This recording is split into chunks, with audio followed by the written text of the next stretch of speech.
Salut, j'espère que tu vas bien. Aujourd'hui, on se retrouve, tu sais très bien pourquoi. D'ailleurs, tu as vu le titre et tu as vu la vignette de cette vidéo. On va parler un petit peu de bâches. Et les bâches, on va faire quoi? On va faire des trous. Des petits trous, toujours des petits trous. Oui, oui, on va faire des trous. Et on fait les trous avec quoi? On va faire les trous avec ça. Alors, je te montre dans cette vidéo, en fait, comment faire des trous dans tes bâches. Mais pour pas non plus que tes bâches deviennent toutes pourries après avoir fait les trous. Par expérience, avant, on faisait les trous au ciseau. Sauf que les bâches tissées, eh bien, elles sont tissées. Donc, ça veut dire qu'une fois que tu as fait des trous au ciseau, ben, elles partent en lamelles et ça devient la catastrophe. Donc, pour t'éviter ça, je te propose de regarder. J'ai fait un petit gabarit, en fait, pour m'aider à pouvoir faire des trous dans mes bâches. Alors, les gabarits, j'en ai fait plusieurs. J'en ai de plusieurs sortes. J'en ai un là. Et juste en dessous, j'en ai encore un autre. Juste là, ici, il y en a un autre. En fait, j'utilise la chute qui me restait d'ici pour faire ces gabarits. Alors, on pourrait le faire avec n'importe quel morceau de bois. Hein. Moi, j'ai pris ça parce que c'est ce que j'avais sous la main. Et sinon, vous pouvez prendre n'importe quel morceau de bois, ce que vous avez, une des planches que vous avez sous la main. L'idéal, c'est d'avoir même une plaque USB complète. Mais bon, moi, je pense que ça serait un peu du gâchis. Ce serait plus rapide quand vous faites votre trou, mais avec ça, ça fonctionne très bien, comme vous allez pouvoir le voir ici en vidéo. Allez, on va avoir plus de blabla, on va tout de suite passer à l'action, et on va regarder un petit peu comment je fais ça, et comment ça fonctionne. Vous allez voir, c'est très très simple, et au moins ça vous permet de faire des trous, eh bien, convenables, toujours à peu près les mêmes, et en plus, ben, ça filochera plus, et vous n'aurez plus de problème de bâche qui va se détériorer très très rapidement. Allez, tout de suite on passe à l'action. Allez, c'est parti. Je vais vous faire une petite voix off pour vous expliquer un petit peu ce que je suis en train de faire. Alors, ce que vous voyez, en fait, c'est que, je vais prendre des cotes pour bien déterminer les trous que je vais faire et l'espacement que je vais faire entre les trous. Ça, c'est quelque chose que vous devez décider à l'avance, puisque vous allez faire, par exemple, vos trous en fonction des cultures que vous allez faire. Ici, par exemple, ce que je vais faire, ce sont des trous pour mettre des oignons, échalotes, ail, par exemple, ça sera aussi la même chose. Hein, donc ce sera les trois cultures, on va dire, qu'on va faire avec cette planche. Mais on pourrait faire aussi, par exemple, de la salade, de la laitue. Il y aurait assez d'espace pour faire de la belle salade. Voilà, donc on détermine à l'avance, par exemple, la planche. On essaie de trouver, par exemple, une distance standard pour mettre plusieurs cultures, pour ne pas faire à chaque fois une planche par culture. Ici, on peut faire 3, 4 cultures. Suffit de faire un petit peu, d'adapter plus ou moins l'arche, les espacements et aussi les trous pour faire l'ouverture dans la bâche, on va dire. Euh, vous comprenez bien que si vous devez mettre une petite plantation qui va pas prendre beaucoup d'espace, on ne sera pas obligé de faire un trou de 15 centimètres sur 15 centimètres par exemple. Mais bon, voilà, pour une laitue, par exemple, qu'on met à un stade pas très grand, on n'a pas besoin d'un trou très très grand pour mettre. Par exemple, il faudra penser aussi à retirer. Donc ici, ce sera des oignons. Les oignons, on espère qu'ils soient le plus gros possible. Donc un trou pour moi de 15 centimètres de diamètre, c'est un minimum pour pouvoir les enlever parce que c'est bien facile de pouvoir les installer, mais il va falloir les enlever ces cultures. Donc ici, les oignons, c'est ce qui prend beaucoup de place, donc c'est pour ça j'ai fait des carrés de 15 centimètres. On pourrait faire aussi des ronds, hein. Moi j'ai fait des carrés parce que c'est plus simple à faire à scie sauteuse, mais vous pouvez, si vous avez l'âme de le faire, vous pouvez le faire par exemple des ronds. Alors ce qui est l'avantage aussi avec ceci, c'est qu'on va pouvoir faire des trous, mais on va devoir se mettre un endroit qui est assez plat, parce que souvent avant je le faisais directement sur les planches, mais du fait que c'est vallonné, eh bien les trous sont moins jolis. Donc maintenant je prends le temps de les faire dans la cour, hein, je les fais à l'avance. Bien sûr, on mesure la bâche qu'on a besoin, on coupe sa bâche, et ensuite, vous allez voir que je les fais bien dans la cour, tout simplement. Je voudrais aussi revenir sur l'étape ici que je suis en train de faire des trous. On peut ici utiliser une boîte de conserve, par exemple, si on n'a pas de planche. C'est un peu moins pratique, c'est un peu plus long à mettre en place, mais c'est aussi faisable parce que c'est ce que je faisais l'année passée encore, avant de faire ce système. C'est ce que j'utilisais, une boîte de conserve. Bon, j'utilise pas trop de conserve, mais bon, j'en avais gardé une j'avais gardé, un gros modèle qui faisait, je sais pas, c'était pour les salades de fruits par exemple, ou vous savez, les grosses conserves, je sais pas, c'est des conserves de 800 grammes, je crois, que si je ne dis pas de bêtises, ou 600 grammes, enfin bon, voilà, soit je ne suis pas l'expert là-dedans, parce qu'on n'achète pas beaucoup de conserves depuis que maintenant qu'on fait le potager, mais voilà, il y a toujours moyen de le faire avec des conserves.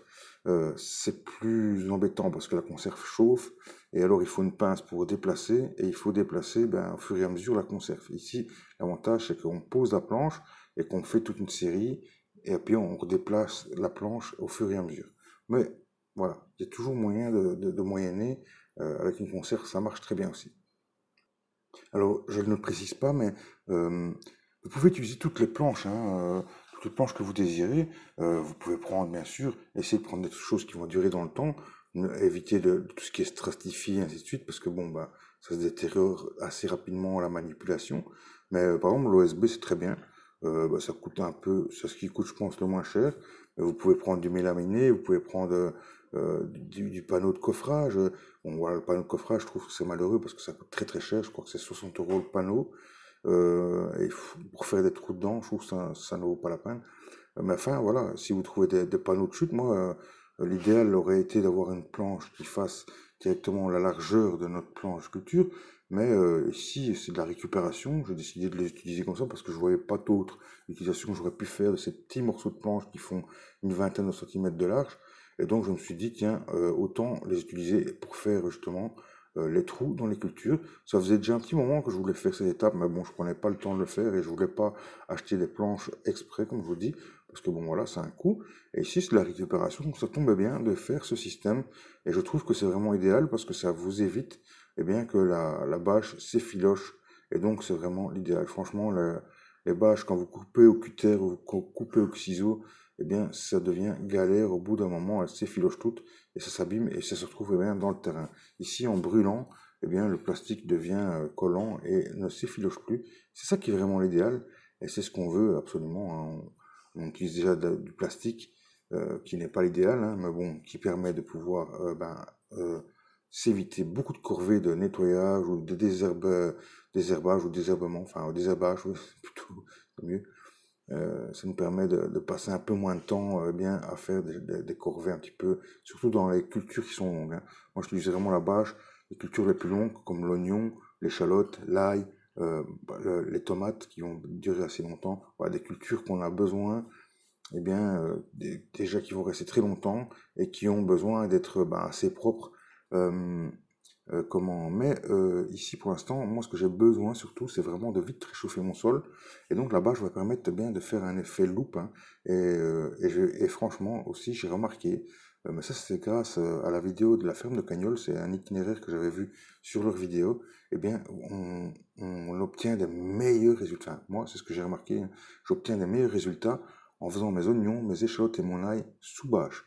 Je sais pas si c'est l'effet chaleur, ainsi de suite, mais mes oignons, j'avais jamais eu des aussi gros oignons quand je les ai faits sous bâche. Et souvent, je les associe à mes fraisiers. Quand j'ai des fraisiers, je fais un trou, puis je fais entre les lignes, je refais un plus petit trou où je mets un système pour mettre mon ail, mes oignons et mes échalotes que je peux intercorrer. Ça ainsi, je le fais pas parce que comme j'ai changé de place mes fraisiers, eh bien, j'ai amendé beaucoup le sol parce que les fraisiers, ça aime l'humidité, mais ça aime aussi d'être bien enrichi.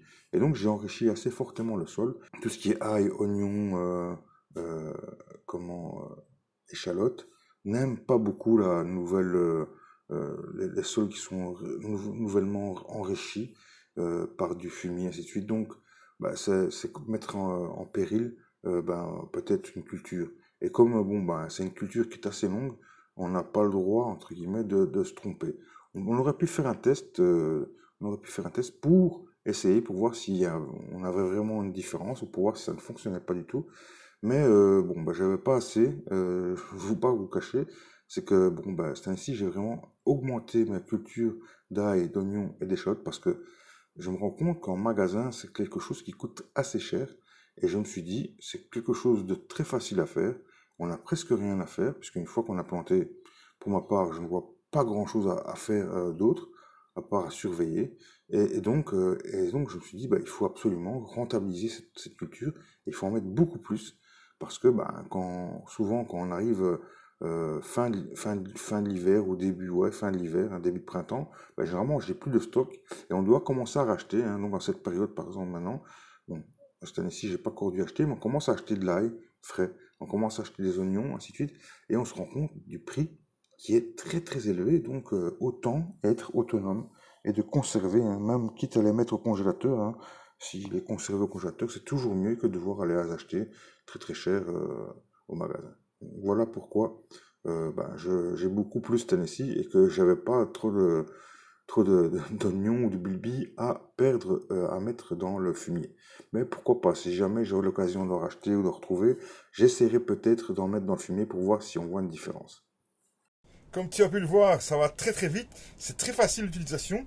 Il suffit d'en faire un gabarit. Alors on pourrait faire 2 ou 3 gabarits suffirait, je pense, que pour toutes les cultures. Ici, tu vois, j'en ai fait un. Celui qu'on a vu en action, c'est pour les oignons. J'en ai fait un autre qui est utilisé pour les fraises et les fraisiers. Mais les oignons, on pourrait utiliser aussi celui qu'on a fait pour les oignons pour les laitues. On pourrait utiliser aussi, par exemple, pour mettre l'autre, que j'ai mis un peu plus d'espace pour mettre pour les choux. Voilà, on pourrait faire plusieurs tailles d'espacement de trous, de différentes tailles de trous. Et comme ça, on pourrait avoir à peu près tout ce qu'on veut pour faire eh bien, des trous dans nos bâches sans devoir prendre le ciseau et que tout s'effiloche au fur et à mesure des saisons. Donc voilà, j'espère que ce tuto, ce mini tuto, cette mini astuce t'aura appris quelque chose et t'aidera dans ton potager. Je te dis à bientôt, n'oublie pas, c'est n'importe comment qu'on récolte n'importe quoi. À bientôt, ciao ciao.